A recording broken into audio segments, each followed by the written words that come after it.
Hello guys, welcome back to our YouTube channel एजो इग्नू। हमारे यहाँ पे आपको इग्नू के सभी लेटेस्ट अपडेट्स के साथ इग्नू के बीएससी प्रोग्राम कोड की सभी सब्जेक्ट्स की प्रिपरेशन करवाई जाती है और उनके पीडीएफ नोट्स भी आपको प्रोवाइड किए जाते हैं, जिससे आप कम से कम समय में अच्छे मार्क्स स्कोर कर सके। तो आज की वीडियो में हम बात करने वाले हैं BCHET 149 का लास्ट ईयर जो पेपर आया हुआ था जून सेशन का, 2024 जून सेशन का भी जो लास्ट सेशन में पेपर आया हुआ था, उसको 1 बाय 1 क्वेश्चन से हम उनको सोल्व करेंगे। देन हमारा जो फर्स्ट क्वेश्चन है उसमें उसका ए पार्ट हमारे को क्या बोलता है।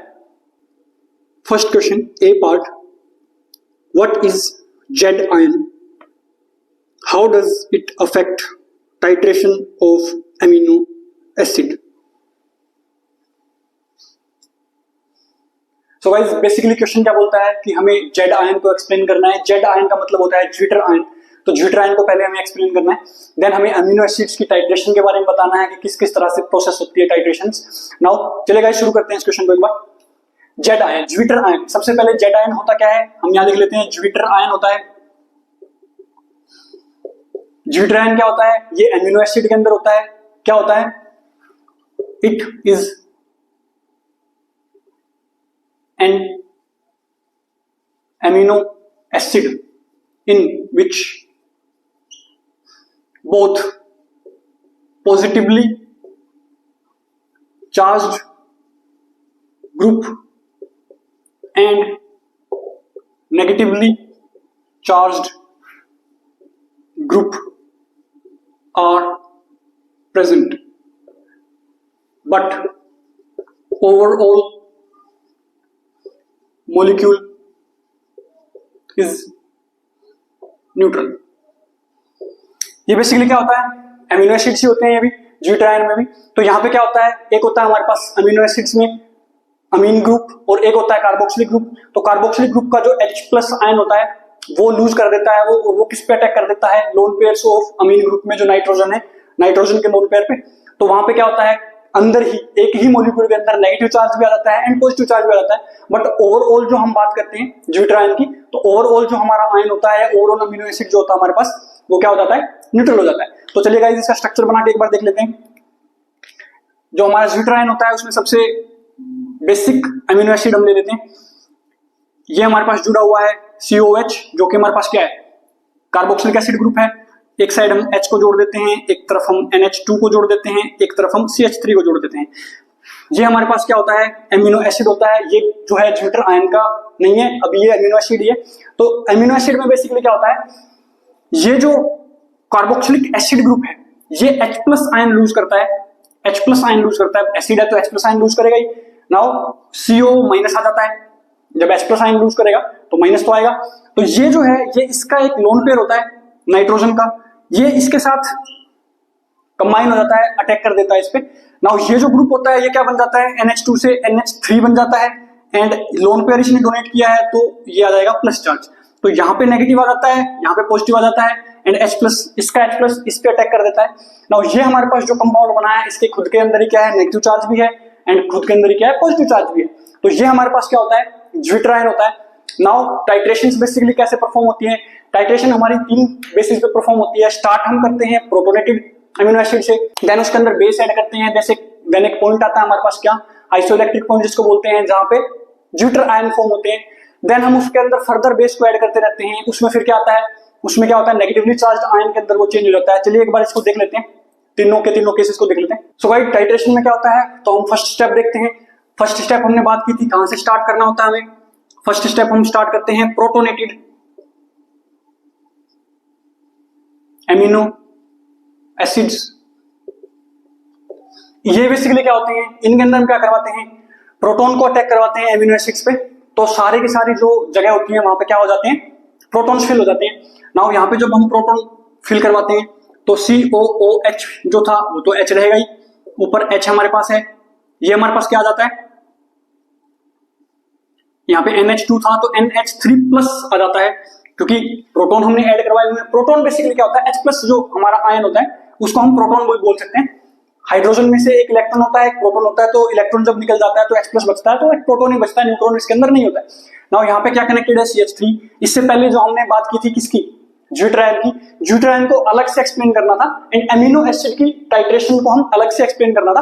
तो अमीनो एसिड की टाइट्रेशन हम पढ़ रहे हैं जिसके अंदर अमीनो एसिड हमने लिया, उस पर प्रोटॉन को अटैक करवाया, प्रोटोनेटेड अमीनो एसिड लिए, तो बेसिकली ये होता है प्रोटोनेटेड अमीनो एसिड। अब इसके अंदर हम यहां से स्टार्ट करते हैं, इसके अंदर हम क्या ऐड करना शुरू करते हैं, बेस ऐड करना शुरू करते हैं, OH माइनस आयन हम इसमें ऐड करना शुरू करते हैं ना। जो OH माइनस आयन हमारे पास इसमें होता है, जब हम इसके अंदर बेस ऐड करते हैं, OH माइनस आयन ऐड करते हैं, तो जो कार्बोक्सिलिक एसिड का H होता है वो लूज हो जाता है फर्स्ट केस के अंदर।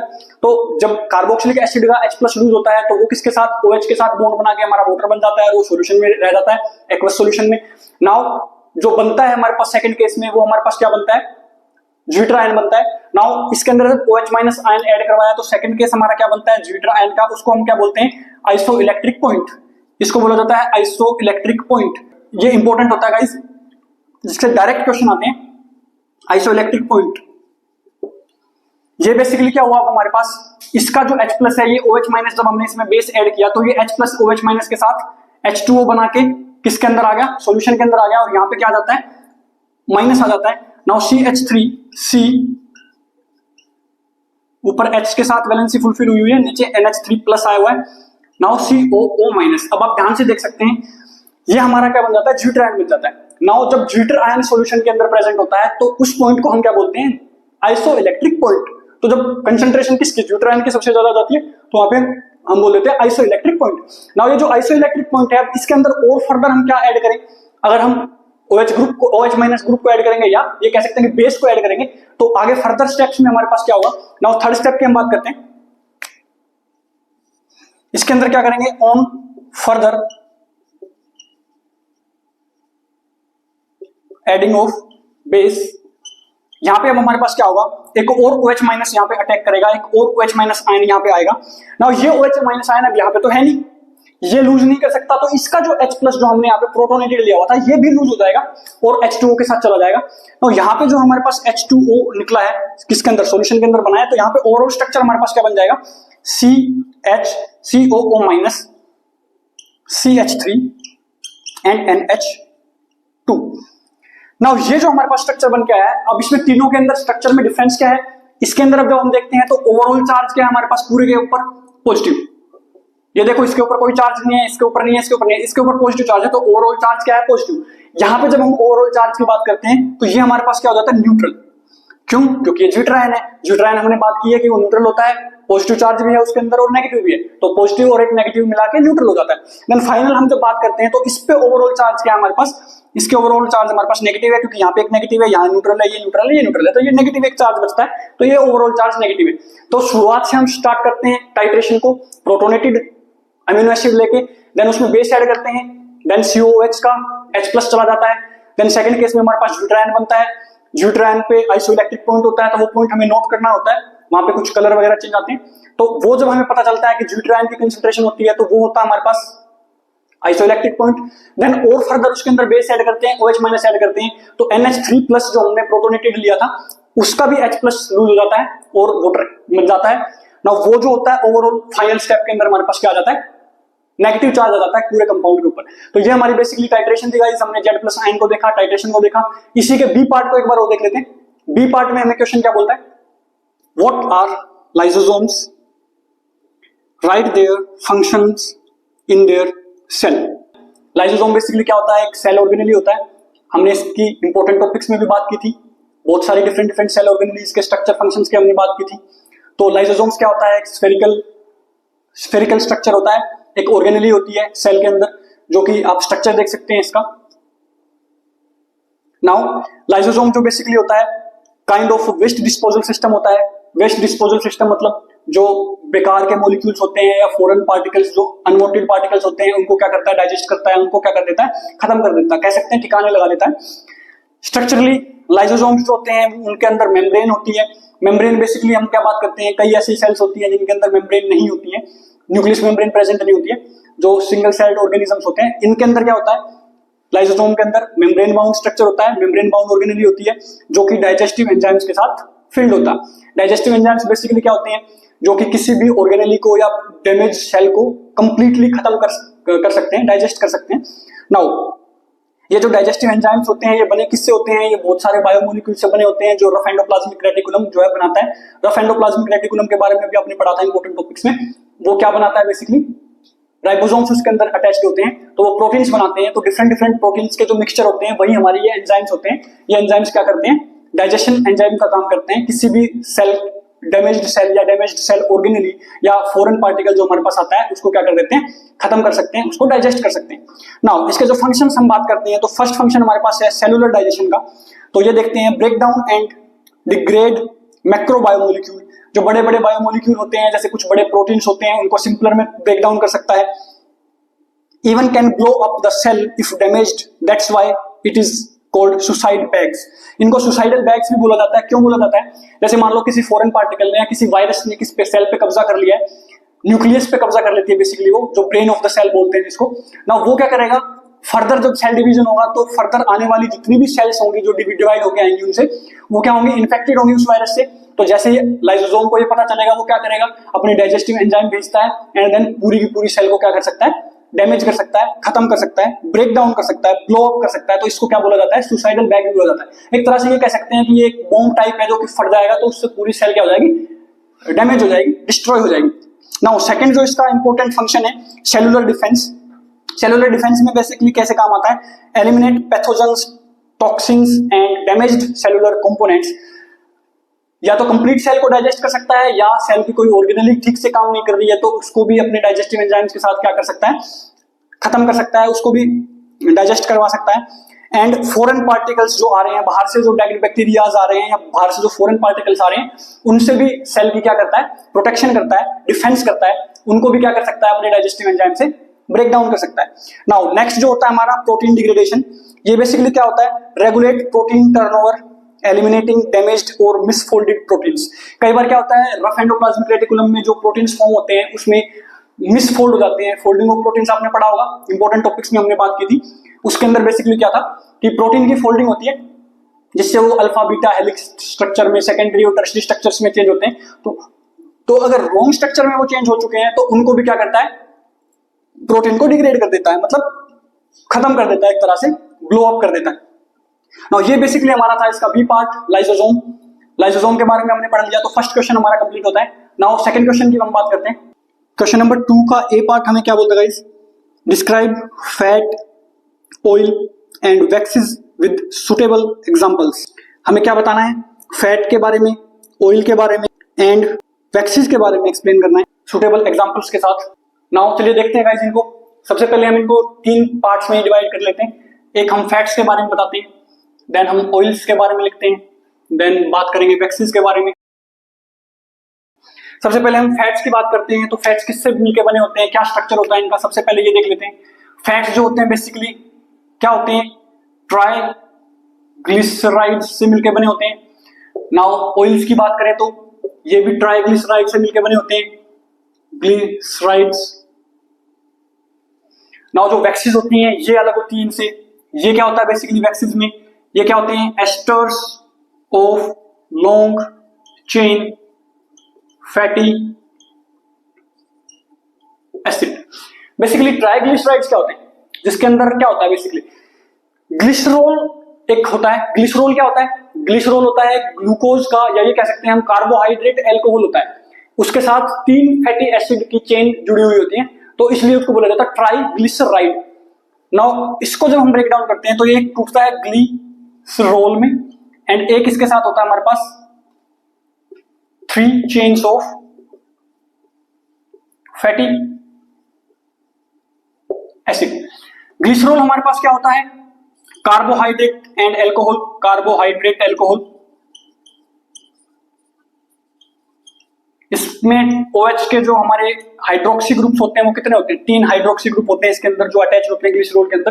तो कार्बोहाइड्रेट एंड एल्कोहल का पार्ट होता है। नाउ जो कार्बोहाइड्रेट एल्कोहल है ग्लिसरॉल, उसके साथ जब 3 फैटी एसिड्स की चेन जुड़ी हुई होती है तो उसको बोलते हैं ट्राइग्लिसराइड। तो उसी से मिलकर बने होते हैं ऑयल्स एंड फैट्स। नाउ जो हमारे पास वैक्सेस हैं ये बने होते हैं asters of long chain fatty acid के।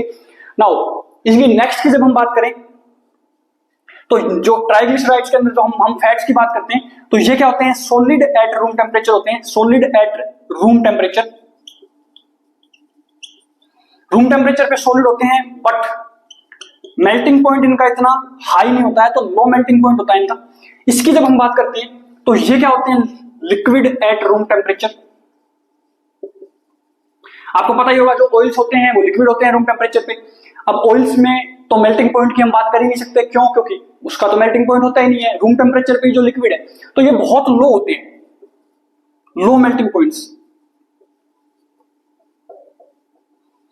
इवन 0 डिग्री सेल्सियस पे भी ये सॉलिड के अंदर चेंज नहीं होते हैं, तो बहुत कम इनका मेल्टिंग पॉइंट होता है। नाउ लो मेल्टिंग पॉइंट हो गया, लिक्विड एट रूम टेम्परेचर। ये क्या होते हैं, सॉलिड एट रूम टेम्परेचर होते हैं, solid at room temperature. Room temperature पे सॉलिड होते हैं, और इनकी जब मेल्टिंग पॉइंट की बात की जाए तो एज कंपेयर टू इन दोनों से क्या होता है, हाई होता है। तो melting point of waxes is higher than melting point of oils and fats. Now इनकी बात करते हैं हम आगे फर्दर की। स्ट्रक्चर की हमने बात की, ट्राइग्लिसराइड्स होते हैं, रूम टेम्परेचर की बात की इनकी कि सॉलिड्स होते हैं, लिक्विड होते हैं, मेल्टिंग पॉइंट की हमने बात कर ली। नाउ हम इनकी बात करते हैं फैट्स की। इनके एग्जांपल्स की अगर हम देखें तो फैट्स हमारे पास क्या आ जाता है, बटर वगैरह आ जाता है। तो बटर को तो जब हम हाथ पे भी रखते हैं तो वो वहां पे भी क्या हो जाता है, शुरू हो जाता है, मेल्ट होना शुरू हो जाता है। तो मेल्टिंग पॉइंट इनका क्या होता है, लो होता है। ऑयल्स की हम बात करें तो ये हो जाता है mustard oil, sunflower oil and olive oil. बहुत सारे ऑयल हो सकते हैं। नाउ इसमें बटर के साथ साथ हम घी भी लिख सकते हैं, एक ही बात हो जाती है ना। नाउ इसकी जब हम बात करते हैं तो ये हमारे पास आता है बिस वैक्स। वैक्स का ये क्या है, टाइप है, एक एग्जांपल है।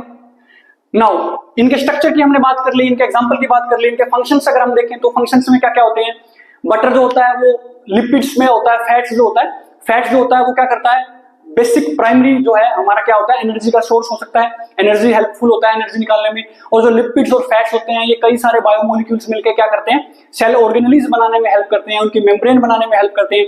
नाउ जो हम ऑयल की बात करें तो ऑयल हमारे पास क्या हो सकता है, खाना वगैरह बनाने में लुब्रिकेंट का काम करता है। नाउ बॉडी के अंदर कोलेस्ट्रॉल वगैरह बनाता है जो सेल मेम्ब्रेन बनाने में हेल्प करता है, तो इसके भी फंक्शन हो जाते हैं। तो इसके फंक्शन अगर मैं लिखूं तो कोलेस्ट्रॉल की हम बात कर सकते हैं, हम इसमें बात कर सकते हैं लुब्रिकेंट्स वगैरह, कुकिंग वगैरह में हेल्पफुल होता है। इसके फंक्शंस की अगर हम बात करें बटर की तो ये क्या होते हैं, बटर की फैट्स की, मतलब फैट्स उसी में होता है ना, एग्जांपल है। तो फैट्स की जब हम बात करते हैं तो फैट्स में हम क्या क्या कर सकते हैं, ये क्या होता है, बहुत सारे बायोमोलिक्यूल्स के साथ मिलके क्या बनाता है, सेल मेम्ब्रेन्स या सेल ऑर्गेनेल्स में बनाने में हेल्पफुल होता है, cell organelles.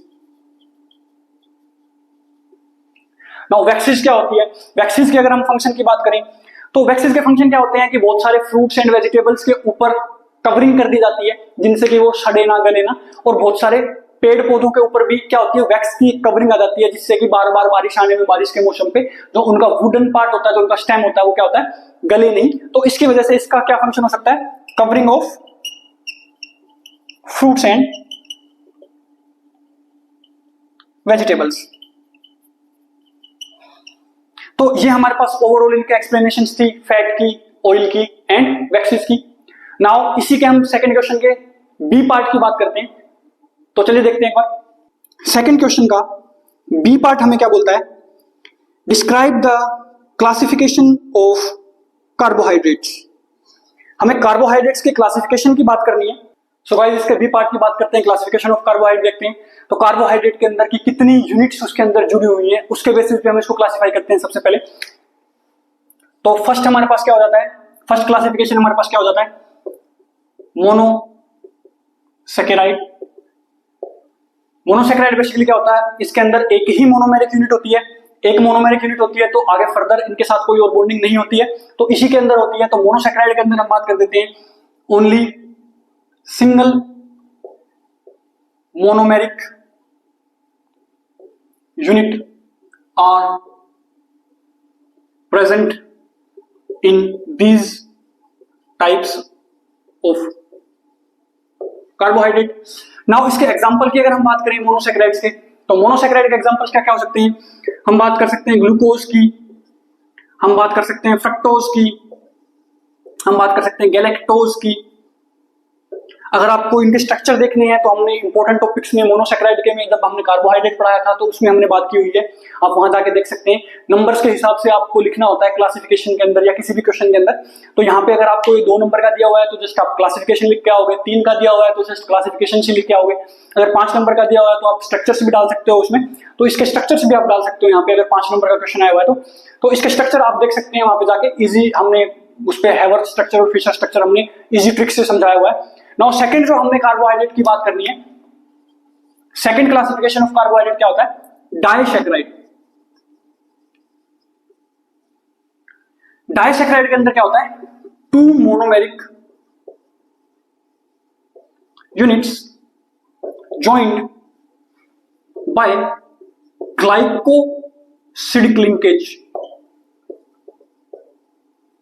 to form disaccharide. Disaccharide form करने के लिए 2 मोनोमेरिक यूनिट्स ज्वाइन होती हैं जो कि ग्लाइकोसिडिक लिंकेज के साथ ज्वाइन होती हैं। नाउ इसके एग्जांपल्स की जब हम बात करें तो इसके एग्जांपल्स क्या क्या हो सकते हैं हमारे पास, ग्लूकोज और गैलेक्टोज साथ में मिलके हमारे पास क्या बना देते हैं, लैक्टोज। इसको मिल्क शुगर भी बोला जाता है, मिल्क शुगर। नाउ दूसरी हम बात करें तो एक इन्वर्ट शुगर होता है जो हमें ग्लूकोज और फ्रक्टोज मिलके बनाते हैं। ये मोनोसेक्राइड है, ये भी मोनोसेक्राइड है, तो 2 मोनोसेक्राइड्स मिलके आपस में डाइसैकेराइड बनाते हैं। तो ये हमारे पास क्या बना देंगे, इसको बोलते हैं सुक्रोज और इसका नाम होता है इन्वर्ट शुगर। तो ये हमारे क्या हो गए, डाइसैकेराइड हो गए। नाउ फर्दर इसकी क्लासिफिकेशन पढ़ते हैं तो एक होता है ओलिगोसेक्राइड। ये इतना इंपॉर्टेंट नहीं होता है बट पूछ लिया जाता है। इसके अंदर बेसिकली क्या होता है, 2 से ज्यादा और 20 से कम अगर मोनोसेक्राइड की यूनिट है तो हम क्या बोल देते हैं कि ओलिगोसेक्राइड होता है। तो इसको भी एक बार देख लेते हैं। थर्ड हमारा क्या है, ओलिगोसेक्राइड बिटवीन 2 to 20, या ये कह सकते हैं फ्रॉम 3 to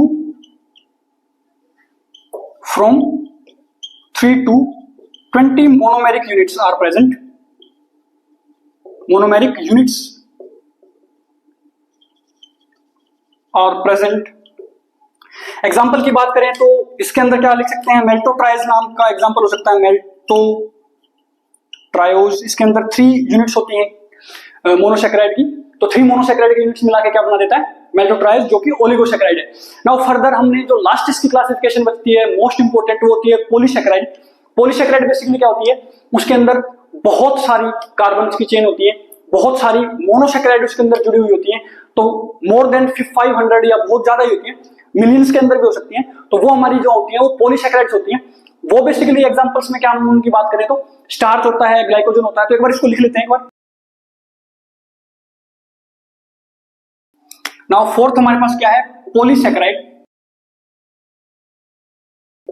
ये क्या होता है, मोर देन